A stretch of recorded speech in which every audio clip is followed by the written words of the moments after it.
Bonjour, 11e capsule. Alors, comme toujours, on est dans les fondements du yoga. Aujourd'hui, je voudrais vous parler d'un thème qu'on appelle l'Ashtanga Yoga. Alors, l'Ashtanga Yoga, c'est un yoga qu'on appelle complet qui va prendre en considération 8 aspects.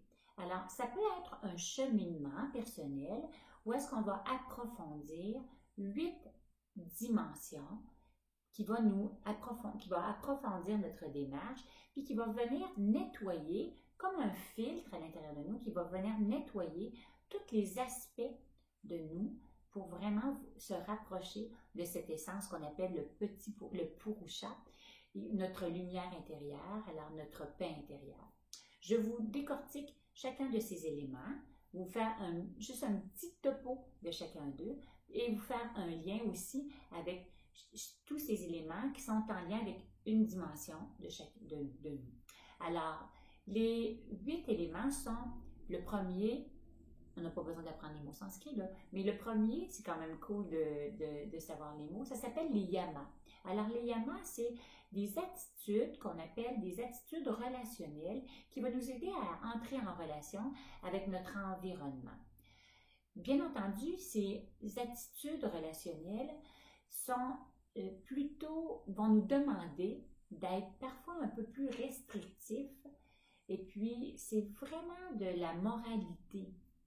Parce que ce sont des choses, des fois, qu'on va devoir faire. Il va falloir que je mette le pied sur le break, comme on dit, pour être capable de mettre en pratique ces éléments qu'on appelle la non-violence, la vérité, le non-vol, la modération, la générosité. Alors tout ça, ça fait en sorte que parfois, par notre nature, qui a tendance parfois à être un petit peu plus centré sur nous, sur nos petits besoins, on a tendance rapidement, je pense admettons à la non-violence, quand quelqu'un n'est pas d'accord avec nous, notre premier réflexe souvent, c'est de se braquer. Puis, quand on pense, admettons, que quelqu'un a dit quelque chose qui était de l'ordre on trouvait un peu violent, alors, hop, et tout de suite, nous, on a tendance à vouloir embarquer ou de réagir de façon négative aussi. Fait que la non-violence, c'est de développer de la bienveillance, de garder toujours le cœur ouvert. Ça ne veut pas dire d'être d'accord avec tout ce qu'on entend, avec tout ce qu'on voit, mais ça veut juste dire de rester en ouverture, puis d'avoir de la bienveillance pour tous les êtres humains, tous les êtres vivants. Ça, c'est vraiment aller au bout de cette démarche de non-violence. Après ça, là, bien entendu, il y a la vérité, puis il y a quelque chose qui est très hiérarchique dans ces notions de yama, parce qu'on dit que la non-violence, elle est plus grande que la vérité, elle est plus grande aussi que le non-vol, que la modération, que la générosité. Fait que si on a à choisir un des yamas, parce qu'on est confronté, je vous donne un exemple parce que je trouve que les exemples, c'est vraiment toujours intéressant pour mieux saisir un peu le sujet. Un jour, mon frère me téléphone. Son meilleur ami était en fin de vie à l'hôpital et le copain qu'il avait depuis peu de temps a annoncé à mon frère, est allé sonner chez lui en annonçant à mon frère qu'il n'avait aucun sentiment amoureux pour lui, mais comme il savait qu'il l'avait mis sur son testament, puis que c'est lui qui héritait de tout, ben il aimait mieux se taire, puis de jouer le jeu pour avoir en fin de compte la cagnotte, et puis pouvoir en profiter par la suite. D'ailleurs, ses sentiments et amoureux n'étaient pas dirigés devant son copain qui était en fin de vie, mais envers mon frère. Alors mon frère, dans tous ses états, a dit, qu'est-ce que je vais faire avec cette situation-là? Est-ce que je dois le dire à celui qui est en fin de vie, qui ne vit pas ce passage seul, qui se sent accompagné, puis pour qui ça faisait un baume au cœur? Est-ce que je devrais lui dire la vérité? Ou encore, pour créer un malaise, un inconfort, ou encore je devrais me taire? Qu'est-ce que vous pensez qu'il a choisi? Alors, il a appelé un autre de ses amis qui était, à mon avis, très sage, qui lui a dit, moi, je crois personnellement que c'est plus sage D'ailleurs, il n'y avait pas d'enfants, il n'y avait pas de... il avait coupé les liens avec sa famille. Alors, il dit, on n'enlève rien à personne, puis on le laisse partir dans un espace qui est plus calme, puis qui est plus, où est-ce qu'il a l'impression qu'il peut se laisser aller plus facilement parce qu'il se sent aimé puis accompagné. Alors, mon frère a choisi de se taire et de ne pas créer de violence qui pourrait venir perturber le départ de son ami. En yoga, c'est ce qu'on dit. On dit que la vérité, oui, on ne doit pas se taire parce qu'on a peur de dire les choses, là, mais parfois on décide de ne pas tout dire parce que ça va créer quelque chose qui est de l'ordre de la violence. Et puis on dit que c'est pas nécessairement toujours l'action qui est juste. On pourrait développer là-dessus, bien entendu. Il y a tellement toutes sortes de choses à prendre en considération, mais juste pour que vous ayez une idée que la non-violence, la bienveillance, le respect, c'est quelque chose qui est très, très, très important quand on veut travailler cette notion qu'on appelle les yamas. Ensuite, il y a ce qu'on appelle les niyamas. Alors, les niyamas, c'est plus de quelque chose qui est personnel. Alors, ça va nous obliger de travailler ce qui est en lien avec la discipline, essayer vraiment d'avoir plus de discipline, d'effort, parce qu'on va devoir ajouter quelque chose. Tandis que les yamas, on va devoir enlever quelque chose, enlever notre pulsion, parfois qui est agressive ou qui nous fait en sorte que des fois on ne dit pas qu'on a tendance à mentir un peu ou qu'on n'est pas toujours très, très, très, très honnête ou qu'on a de la difficulté à être modéré ou on a envie de garder pour soi donc on n'est pas assez généreux. Ici, c'est plus de l'ordre il va falloir ajouter quelque chose à notre vie. Alors, le premier, on l'appelle shoka. Shoka, ça veut dire tout ce qui est de l'ordre de la propreté. On va devoir être plus propre dans notre environnement, parce qu'il y a quelque chose qui est de l'ordre de l'extérieur, mais surtout plus propre dans notre tête. Alors, purifier nos pensées. On dit que ça se fait beaucoup, beaucoup par la méditation, mais beaucoup aussi par les techniques de respiration qu'on appelle le pranayama, qui va venir aussi plus loin. Là. Mais ici, on dit que c'est un bon outil pour être capable vraiment de développer davantage shoka, donc la pureté. Le deuxième, c'est ce qu'on appelle santosha. Pour moi, je trouve que c'est un des cadeaux de la philosophie du yoga, parce que santosha, ça signifie le contentement.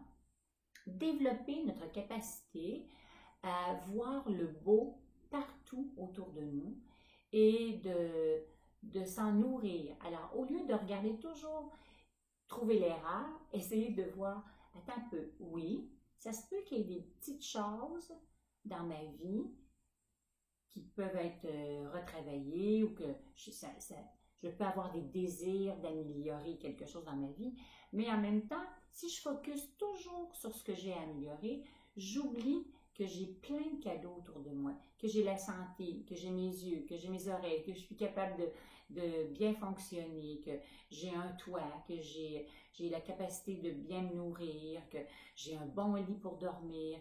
On dit que le contentement, c'est de voir le beau autour de nous, de voir vraiment, puis de s'en nourrir et de l'apprécier pour être capable vraiment, on dit que plus on va travailler sur le contentement, plus notre niveau de bonheur va grandir. Parce que c'est comme si on vient nourrir quelque chose qui va devenir de plus en plus comme naturel. Puis on va voir le beau dans tout ce qu'on fait, puis dans tout ce qu'on a surtout, au lieu de regarder constamment ce qu'on n'a pas. D'ailleurs, on dit toujours que le bonheur, ce n'est pas d'avoir ce qu'on veut, c'est d'apprécier ce qu'on a. Et puis après ça, il nous nomme dans les niyamas les 3 éléments que je vous avais parlé dans la capsule précédente, qu'on appelle le Kriya Yoga. Alors ici, il nous en nomme de façon un petit peu différente. Il nous dit que tapas, c'est de ne pas oublier de se donner des outils pour développer plus de discipline. Alors, essayez vraiment de continuer à chauffer le corps, changer peut-être ses habitudes alimentaires, prendre prendre plus de marche dehors, peut-être être capable d'être plus en mouvement, être capable d'avoir une bonne discipline de vie. Puis ça, c'est vraiment de l'ordre d'être sur son tapis. Ici, il nous dit que la pratique ne doit jamais, jamais, jamais s'arrêter parce qu'on ne sait jamais quand est-ce que les choses risquent de changer. Puis il faut toujours être au meilleur de soi-même. Après ça, il nous dit que Svadhyaya, la notion d'étude de soi, elle peut se faire de plusieurs façons, mais elle peut se faire aussi par les chants sacrés, par les mudras. Ça peut se faire aussi par l'étude, ici il nous dit que l'étude des Yoga Sutras, alors moi j'enseigne les Yoga Sutras, alors l'étude des Yoga Sutras va nous aider à mieux comprendre, même si c'est quelque chose qui a été écrit il y a des milliers d'années, c'est vraiment quelque chose qu'on peut approfondir, et puis nous permettre de faire des liens dans notre vie personnelle pour mieux comprendre tous ces éléments qui nous sont proposés avec les Yoga Sutras pour avoir une meilleure connaissance de soi. Et puis après ça, il nous parle du dernier élément qu'on appelle le grand mot qu'on dit Ishvara Pranidhana, qui signifie ici que quand on est allé au bout de ce qu'on pouvait, eh bien, on peut s'en remettre dans quelque chose de plus grand que nous. Moi, je lève les yeux en haut parce que j'ai toujours l'impression que c'est quelque chose de plus élevé ou de plus grand que moi.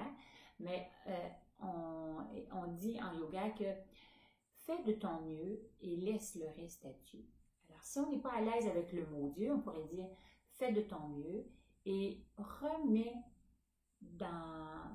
à l'univers ou à la vie en sachant que on ne peut pas tout contrôler et on ne peut pas tout savoir dans quelle direction on doit aller. Parfois, on est un peu perdu. Alors, quand on est un peu perdu, Patanjali nous dit dépose-toi et lâche prise. Laisse aller. Et si on laisse aller complètement, eh bien, on dit qu'il y a parfois des petites lumières qui viennent s'installer, puis un éclairage, un lâcher-prise qui s'installe et une confiance plus grande en quelque chose de plus grand que nous. Et puis après ça, il nous dit, là, on doit ne jamais oublier que notre corps, c'est un cadeau qui nous a été donné. C'est peut-être pas celui qu'on voulait, mais c'est quand même un cadeau qui nous a été donné. Alors, on doit, excusez-moi, on doit vraiment prendre soin de son corps par les postures. Alors, les asanas, c'est le troisième élément. Et puis, les asanas, ce sont un outil extraordinaire pour faire en sorte qu'on est en contact avec son corps, pour le garder en forme, pour le nettoyer, le purifier, le renforcer, l'assouplir. Alors, c'est vraiment extraordinaire. C'est pas nécessaire de faire des asanas qui sont extraordinaires. Les asanas peuvent être de nature quand même assez simple, mais qui vont nous permettre vraiment de faire en sorte que le mouvement va continuer à couler à l'intérieur de nous et qu'on va rendre vivant chaque partie de notre corps. Après ça, l'autre élément, c'est ce qu'on appelle le pranayama, donc tout ce qui est en lien avec les mouvements respiratoires. Il peut y avoir des mouvements respiratoires qui sont très, très simples, comme de juste être en contact avec le mouvement de l'air qui entre, le mouvement de l'air qui ressort. Fait que ça peut être un début de pranayama, juste d'être conscient. D'ailleurs, il y a beaucoup de techniques de méditation qui se basent justement sur la respiration parce que c'est un outil extraordinaire, le souffle.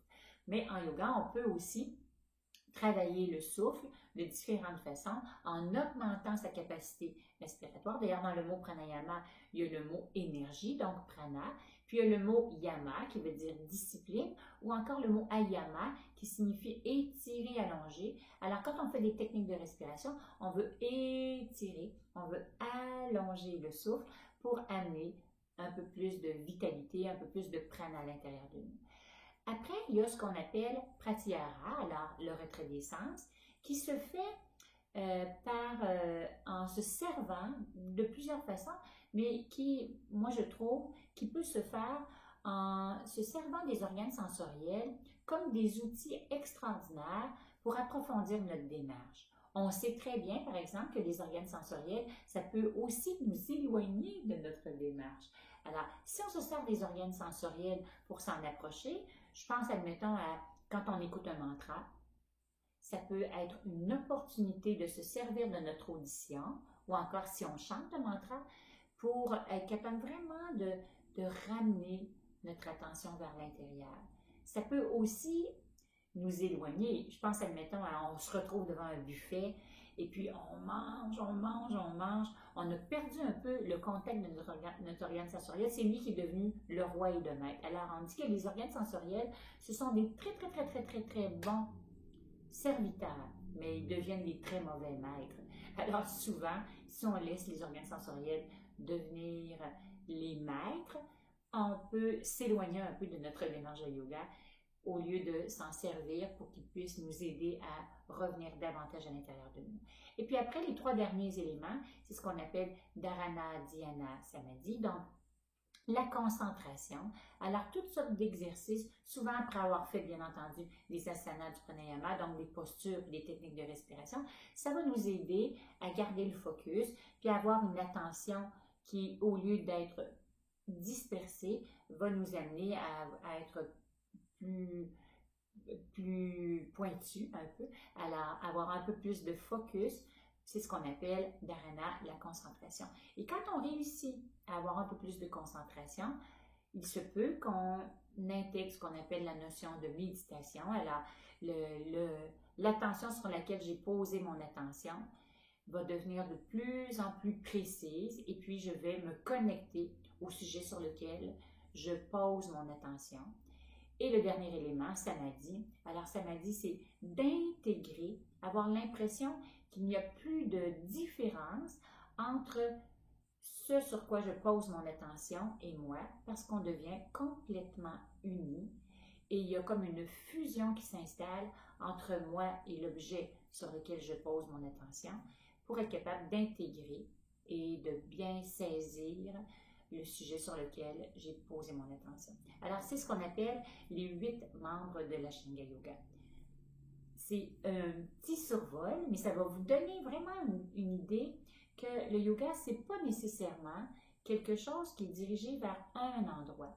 On fait du yoga aussi quand on est généreux puis on va aider notre voisin. On fait aussi du yoga si on s'assoit sur notre tapis, on ferme les yeux puis on se dépose. On fait aussi du yoga quand on développe un peu plus d'attention avec nos organes sensoriels. On fait aussi du yoga quand on travaille à développer notre attention puis le contentement puis l'appréciation dans notre vie. Alors tout ça, ce sont des éléments qui semblent totalement différents, mais qui viennent quand même se relier à notre démarche de yoga si on veut approfondir puis nettoyer tous ces petits filtres à l'intérieur de nous. Alors pour la dernière rencontre, je voudrais faire un survol de tous les éléments qu'on a vus pour être capable vraiment que vous ayez une toute petite idée de tous ces éléments et puis vous proposer peut-être par la suite, si ça vous tente, d'approfondir ce qu'on appelle les Yoga Sutras de Patanjali en faisant une démarche pour comprendre chacun des sutras dans notre vie personnelle parce que c'est un peu l'objectif.